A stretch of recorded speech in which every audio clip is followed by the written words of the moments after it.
بسم الاب والابن والروح القدس اله واحد امين. حكايتنا النهارده مع سيرة القديس العظيم والشهيد بندليمون الطبيب، وهي معناه كلية العطف، وهي مأخوذة من اللغة اليونانية. وهو اتولد من أب وثني وأم تقية جدا، وهي اللي ربته على العلوم والتعليم المسيحية من صغره. لكن للأسف هي توفت وهو لسه في سن صغيرة بعد ما علمته كل آداب المسيحية. وكان أبوه وثني ومهتم بالمناصب، وكان سايبه جدا، وهو كان دايما شاطر ونابغ في الدراسة، ووصل فيها لمرحلة الطب، ونبغ في علوم الطب جدا ونال شهرته في كل مكان. فجعله ملك البلاد الطبيب الخاص بيه، وكان بيحبه جدا لنجاحه في العمل، وكمان كان بيتمتع باللطف مع الذكاء، وكان ناجح كطبيب لأعلى مستوى. لكنه لم يهتم أبدا بالتعليم الدينية أو الاهتمام بالعبادة، وبالتالي نسى كل اللي قلدته وعلمته والدته عليه وهو من صغره، وهي التعليم المسيحية. لكن بذور التعليم دي فضلت في أعماقه لغاية لما اتقابل مع شيخ وقور. فلما شافه لقى فيه نفس طيبة من جواه يقدر فيه يكلمه عن خلاص المسيح اللي بيفدي كل البشرية، وانه مخلص لكل نفس ولكل جسد. وفعلا فضل يتكلم معاه، حتى ان قال له ان والدتي علمتني كل ده من صغري، وهي اللي علمتني على التعليم المسيحية من صغري، لكن مع التعليم والمناصب نسيت شوية.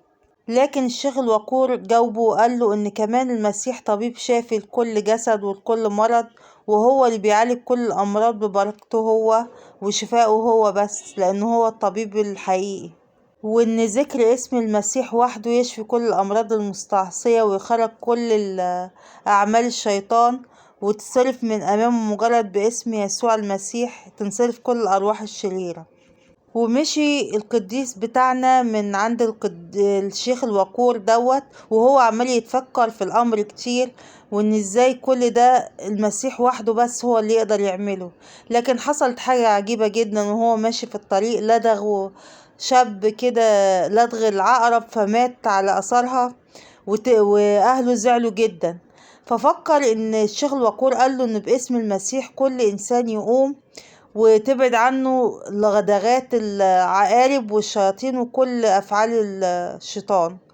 فقال باسم يسوع القدوس قوم. ففعلا الغلام ده قام وبعدت عنه لدغة العقرب وقام صحيح. فابتدى مبسوط جدا ان مجرد ذكر المسيح يسوع الغلام ده قام. فتاني يوم على طول راح يقدم توبة ويعلن انه عايز ينول سر المعمودية. وبعد ما فرح بالاخبار دي عن المسيح وعماده، فراح يبشر ابوه ان هو هيصير مسيحي وهيبعد عن الوثنية ديت. فابوه اتضايق جدا، وحاولوا يكلموا بلطف ويعلنوا عن الايمان الحقيقي اللي موجود في المسيح يسوع وحده. وفي يوم جاله راجل ومعاه ابنه ما بيشوفش كتير بعينيه، ولف على جميع الأطباء وما فيش فايدة.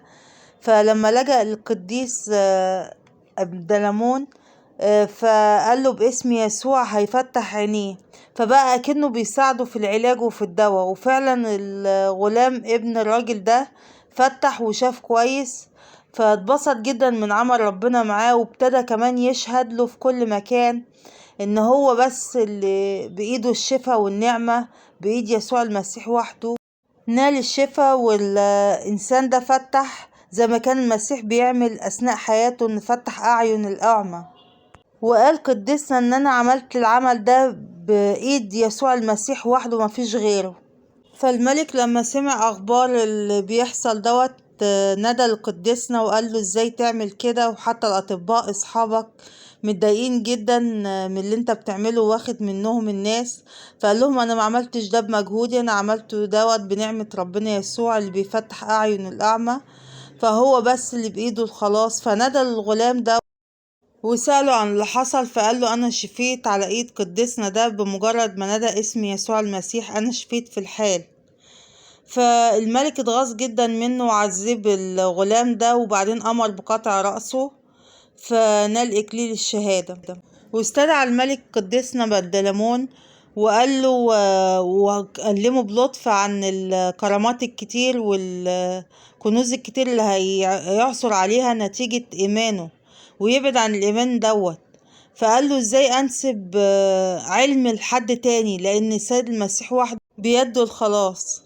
فقعد يكلمه ويلطفه، لكن قال ان مش ممكن ابدا ينكر مسيحه مهما حصل، وقال له عشان كده هات مريض يصعب شفائه وانا باسم يسوع هيقوم، لان ربنا يقدر على شفاء الامراض المستعصية. وفعلا جابوا مفلوج وكلموه انه يحضر هو واصدقائه، ففعلا صلوا عليه الكهنة بتوع الاوثان فلم ينجى، لكن لما قدسنا صلى له باسم يسوع قام في الحال. فصرخ الحاضرين ممجدين باسم يسوع المسيح ان هو الشافي الامين. لكن الملك الشرير نسب الشفا والعمايل دي للسحر والشياطين، كهي عادة المعاندين دايما لكل أعمال الخير ربنا بيعملها إنها للشيطان مش للخير. لكن الملك اتغاظ جدا من قدسنا وأمر بتعذيبه على همبازين ورميه في البحر بحجارة كبيرة، لكن كل مرة كان ربنا بينجده ويقومه سالم معافى. والملك لما شاف الهمبازين اتكسر والحجارة ما هزمتوش انه يغرق في البحر، الناس امنوا بيه اكتر، وخاف هو على ملكه، لان هيبتدي الايمان الجديد يظهر والاوثان تنهد، ويبقى ايمان المسيح موجود مع الناس دايما. وابتدى يعذب في المسيحيين كلهم ويأمر بقطع رأسهم، وحتى قديسنا نال إكليل الشهادة بقطع رأسه، وعرف عنه إن هو قديس عظيم وطبيب مشهور وكمان صانع عجايب، وليه شهرة عظيمة جدا في الغرب والشرق، وبتعيد له الكنيسة 15 بابا. بركة صلوات قدسنا تكون معاكم ومعانا امين. وما تنسوش تشتركوا معانا في قناة نور القديسين يفرح ربنا، دايما يفرح قلوبكم بكل غالي، واذكرونا دايما في صلواتكم.